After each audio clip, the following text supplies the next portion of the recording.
Halo teman-teman, Assalamualaikum. Selamat datang di video pembelajaran biologi. Semoga teman-teman selalu sehat dan semangat. Nah, teman-teman, kita perlu bersyukur rumah yang kita tempati sekarang dapat berdiri dengan tegak, kokoh, dan nyaman. Kita dapat terhindar dari hujan dan panas terik matahari. Rumah yang kokoh tentu dibangun oleh pondasi yang kuat. Begitu juga dengan tubuh kita. Di balik tubuh yang tangguh, terdapat tulang, serta rangka yang sehat dan utuh. Agar kita bisa menjaga tulang kita dengan baik, kita perlu tahu struktur dan fungsi tulang dalam tubuh. Di video ini, Sobat Biologi akan dipandu saya, Alanis Maulana Salsa, dalam belajar sistem gerak pada manusia. Tonton terus sampai selesai ya. Tahukah teman-teman apakah itu tulang dan rangka? Tulang merupakan struktur keras dan kaku yang terdiri atas jaringan ikat berupa gabungan sel, serat, dan matriks ekstraseluler. Sedangkan rangka merupakan gabungan tulang yang membentuk sistem gerak. Jadi, pada tubuh kita, potongan organ dengan struktur keras ini adalah tulang dan gabungan beberapa tulang membentuk sebuah rangka. Rangka menjadi alat gerak pasif bagi hewan dan manusia. Berdasarkan letaknya, rangka terbagi dua, yaitu eksoskeleton dan endoskeleton. Eksoskeleton adalah rangka yang terletak di luar tubuh makhluk hidup, contohnya pada invertebrata, yaitu pada belalang. Endoskeleton adalah rangka yang terdapat di dalam tubuh makhluk hidup. Rangka endoskeleton terdapat di seluruh makhluk hidup vertebrata seperti sapi dan kambing. Di dalam tubuh kita, rangka berfungsi sebagai alat gerak pasif. Maksudnya, kita tidak bisa bergerak sendiri, melainkan harus dengan bantuan otot. Yang kedua, menopang dan menegakkan badan seperti rangka tulang belakang. Ketiga, melindungi bagian tubuh lunak dan penting, contohnya pada otak, jantung, paru-paru, dan lambung. Yang keempat, memberi bentuk tubuh, contohnya pada tulang tengkorak yang memberi bentuk pada muka. Yang kelima, tempat melekatnya otot dan rangka, serta yang terakhir sebagai tempat pembuatan sel darah merah dan sel darah putih. Nah, teman-teman, susunan rangka orang dewasa terdiri dari 206 tulang yang dibagi menjadi dua, yaitu rangka aksial dan rangka apendikular. Rangka aksial merupakan rangka sumbu tubuh yang terdiri dari 80 tulang, meliputi tulang tengkorak, tulang belakang, tulang dada, tulang rusuk, dan tulang gelang. Sedangkan rangka apendikular adalah rangka alat gerak yang terdiri dari 126 tulang. Terdiri atas tulang bahu, tulang tangan, tulang panggul, tungkai, dan telapak kaki. Susunan tulang yang beragam tadi dikelompokkan menjadi 3 bagian, yaitu tulang tengkorak, tulang badan, dan tulang anggota gerak. Yuk kita lihat bagiannya masing-masing. Pertama, tulang tengkorak. Tersusun atas tulang-tulang pipi dan terbagi menjadi dua, yaitu tulang bagian kepala dan tulang bagian muka. Contohnya ada parietal, oksipital, zigomatik, mandible, maksila, lakrimal, nasal, etomoid, sphenoid, dan frontal. Berikutnya, tulang badan. Terdiri dari tulang badan, tulang dada, dan tulang rusuk.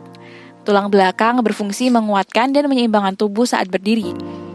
Susunan tulang belakang memiliki bentuk melengkung yang terdiri atas 7 ruas tulang leher, 12 ruas tulang punggung, 5 ruas tulang pinggang, 5 ruas tulang kelangkang atau sakrum, dan 4 ruas tulang ekor. Tulang dada tersusun atas tulang pipi, memiliki bentuk melengkung, membentuk rongga, dan berfungsi melindungi organ jantung dan paru-paru dari gesekan. Selanjutnya, tulang anggota gerak berfungsi menyangga tubuh sehingga dapat bergerak dengan bebas. Terdiri atas tulang anggota gerak atas dan tulang anggota gerak bawah. Nah, berdasarkan bentuknya, tulang dibagi menjadi 4, yaitu tulang pipa, tulang pipih, tulang pendek, dan tulang tidak beraturan. Tulang pipa berbentuk seperti pipa atau silindris dengan ujung tulang membulat. Tulang pipa dibagi menjadi 3 bagian, yaitu epifisis, bagian ujung tulang yang tersusun atas tulang rawan, metafisis, berada di antara epifisis dan diafisis, Diafisis merupakan bagian tengah tulang yang memanjang, yang di tengahnya terdapat rongga yang berisi sumsum kuning dan lemak. Contohnya pada tulang lengan atas, ruas tulang jari, dan tulang paha. Tulang pipih berbentuk pipih yang terdiri atas lempengan tulang kompak dan spons yang berfungsi sebagai pelindung atau penguat. Di bagian dalam terdapat sumsum merah sebagai tempat pembuatan sel-sel darah merah dan putih. Contohnya pada tulang rusuk, tulang dada, dan tulang belikat. Selanjutnya, tulang pendek memiliki bentuk kompleks, pendek, dan tidak beraturan. Contohnya tulang-tulang pada wajah, rahang, dan hidung. Berdasarkan zat penyusunnya, tulang dibedakan menjadi dua, yaitu tulang rawan dan tulang keras. Tulang rawan atau kartilago tersusun atas jaringan ikat berserabut tebal, matriks yang elastis, serta sel tulang rawan atau kondrosit yang terletak di dalam rongga kecil atau lakuna. Ruang antar sel tulang rawan terdiri dari zat perekat dan mengandung sedikit zat kapur sehingga tulang rawan bersifat kuat dan lentur. Berdasarkan kandungan matriksnya, tulang rawan dibedakan menjadi tulang rawan elastis, tulang rawan hialin, dan tulang rawan fibrosa.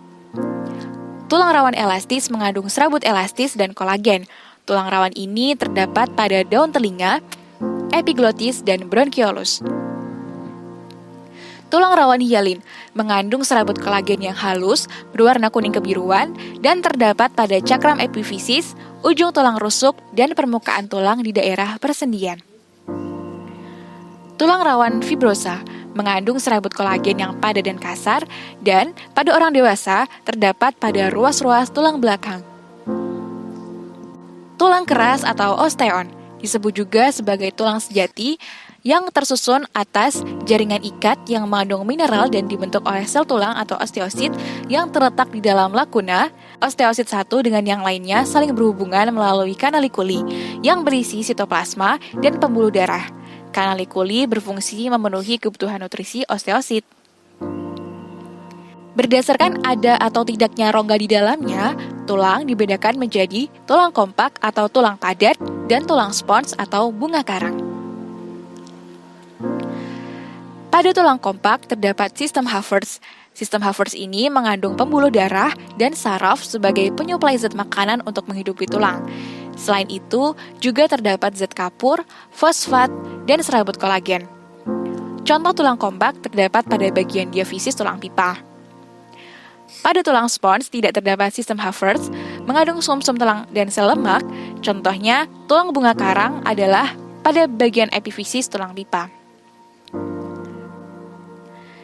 Sebagai tulang padat, tulang kompak terdiri dari bagian-bagian berikut. Yang pertama, saluran Havertz atau saluran pusat berisi pembuluh darah dan saraf, lakuna sebagai ruang tempat osteosit terletak, kanalikuli merupakan struktur penghubung antara osteosit yang satu dengan osteosit yang lain, lamella yaitu lapisan konsentris matriks yang keras dan kuat, dan matriks yang tersusun atas serabut kolagen, mineral, kalsium, dan fosfor. Sampai di sini bisa dipahami ya? Nah, tahukah teman-teman, pada saat embrio, rangka manusia tersusun atas tulang rawan hialin yang sebagiannya akan berkembang menjadi tulang keras. Perkembangan tulang ini disebut osifikasi. Jadi, osifikasi merupakan proses pembentukan tulang yang bermula saat embrio berada dalam kandungan. Dimulai dari terbentuknya tulang rawan hialin, kemudian terbentuk pusat osifikasi primer pada bagian tengah tulang yang banyak berisi osteoblast. Osteoblast membentuk osteosit. Pertumbuhan ini berlangsung saat embrio berumur 9 minggu. Selanjutnya, osteosit tersusun melingkar, membentuk sistem Havertz yang mengandung banyak pembuluh darah dan serabut saraf. Selanjutnya, akan terbentuk tulang spons. Kondisi ini terjadi saat embrio berusia 3 bulan. Setelah bayi lahir, di sekitar osteosit dibentuk matriks tulang dari senyawa protein yang mengandung kalsium dan fosfor yang akan membuat tulang mulai mengeras. Pembentukan pusat osifikasi sekunder pun mulai muncul pada setiap epifisis. Pada bagian diafisis, pembuluh darah semakin berkembang dan rongga medula pun terbentuk. Selama terjadi osifikasi, bagian di antara epifisis dan diafisis akan membentuk cakra epifisis. bagian cakra epifisis terus mengalami penulangan yang mengakibatkan tulang memanjang. Apabila matriks tulang berongga, maka akan membentuk tulang spons. Sedangkan jika matriks tulang menjadi padat dan rapat, maka akan terbentuk tulang keras atau tulang kompak. Pertumbuhan ini terjadi pada masa anak-anak hingga dewasa. Berarti setelah proses osifikasi, di dalam tulang sejati kita dilengkapi bagian-bagian berikut. Osteoblast, sel-sel tulang muda; osteosit, sel-sel tulang keras; osteoklas, sel-sel pemecah tulang yang berasal dari sel induk sumsum tulang. Dan teman-teman, inilah catatan proses osifikasi yang sudah kita bahas tadi. Bisa dipahami ya? Tulang yang membentuk sistem rangka kita dihubungkan oleh bagian yang disebut sendi. Adanya sendi ini dapat membantu tubuh kita bergerak. Berdasarkan sifat geraknya, persendian dibagi menjadi sinartrosis atau sendi mati, amfiartrosis atau sendi kaku, dan diartrosis atau sendi gerak. Kita akan membahasnya satu persatu. Pertama, sinartrosis atau sendi mati merupakan persendian yang tidak memungkinkan terjadinya pergerakan. Contohnya pada tulang tengkorak. Kedua, amfiartrosis atau sendi kaku. Sendi ini memungkinkan terjadinya sedikit gerakan karena hubungan antar tulang ini dihubungkan oleh kartilago atau tulang rawan. Misalnya pada hubungan antar tulang betis dan tulang kering. Dan terakhir, diartrosis atau sendi gerak. Persendian ini memungkinkan terjadinya gerakan secara leluasa karena dihubungkan oleh ligamen atau jaringan berserat berupa pita elastis sehingga tulang ini dapat digerakkan dengan mudah. Bagian-bagian sendi gerak adalah sebagai berikut. Ruang sinovial berisi cairan sinovial sebagai pelumas, ligamen berupa jaringan ikat yang menghubungkan kedua ujung tulang, kapsul sendi merupakan lapisan serabut yang menyelubungi rongga sendi, tulang rawan hialin melindungi kedua ujung tulang yang membentuk persendian dari benturan keras. Berdasarkan arah geraknya, persendian diartrosis dibedakan menjadi sendi putar, memungkinkan terjadinya memutar, contohnya persendian antar tengkorak dan tulang atlas. Sendi peluru memungkinkan terjadinya gerakan ke segala arah, contohnya persendian antara tulang lengan atas dan tulang gelang bahu. Sendi engsel memungkinkan terjadinya gerakan ke satu arah, contohnya persendian pada siku dan lutut. Sendi pelana memungkinkan terjadinya gerakan kedua arah, contohnya persendian tulang ibu jari dan tulang telapak tangan. Sendi geser memungkinkan terjadinya gerakan bergeser, contohnya persendian antara tulang hasta dan pengumpil. Sendi luncur memungkinkan terjadinya gerakan melengkung, memutar tapi terbatas, contohnya persendian pergelangan tangan dan kaki. Itulah jenis-jenis sendi gerak pada tubuh kita. Nah, keseluruhan tulang dan sendi yang berperan penting dalam tubuh kita tadi perlu kita jaga dengan baik. Jika tidak, maka sistem rangka kita akan mengalami gangguan-gangguan seperti berikut. Pertama, gangguan fisik atau mekanik. Kerusakan tulang yang sering terjadi adalah fraktura atau patah tulang dan fisura atau retak tulang. Kedua, gangguan fisiologis disebabkan kelainan fungsi hormon dan kekurangan vitamin D. Di antaranya, rakitis merupakan penyakit tulang karena kekurangan vitamin D, sehingga bagian kaki penderita rakitis terlihat melengkung menyerupai huruf X atau O. Osteoporosis merupakan penurunan massa tulang sehingga tulang menjadi rapuh dan mudah patah. Nekrosis, kerusakan pada selaput tulang atau periosteum. Jika periosteum rusak, suplai makanan terhenti dan sel-sel tulang akan mati. Selanjutnya, gangguan tulang belakang. Kifosis adalah keadaan tulang belakang yang bengkok ke arah belakang. Lordosis, keadaan tulang belakang yang bengkok ke arah depan. Skoliosis, keadaan tulang belakang yang bengkok ke samping.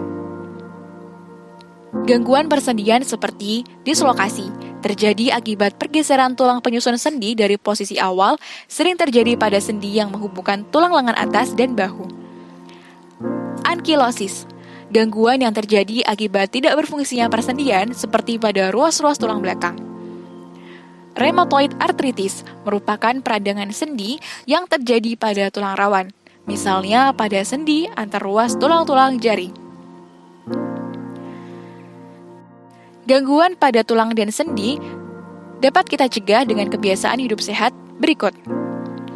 Berolahraga untuk menjaga kepadatan tulang dengan latihan beban seperti jogging dan hiking, mengonsumsi makanan bergizi, memakan makanan sereal tinggi untuk tulang kuat, berjemur pagi untuk mendapatkan sinar matahari sebagai sumber vitamin D, tidak minum minuman beralkohol karena dapat menghalangi penyerapan kalsium dan aktivasi vitamin D, serta meminum suplemen kalsium karena untuk memenuhi 100% kebutuhan kalsium harian. Bisa dicoba ya Sobat Biologi. Demikianlah pembahasan kita mengenai tulang penyusun rangka manusia. Terima kasih, semoga bermanfaat, dan sampai jumpa di video berikutnya. Wassalamualaikum warahmatullahi wabarakatuh.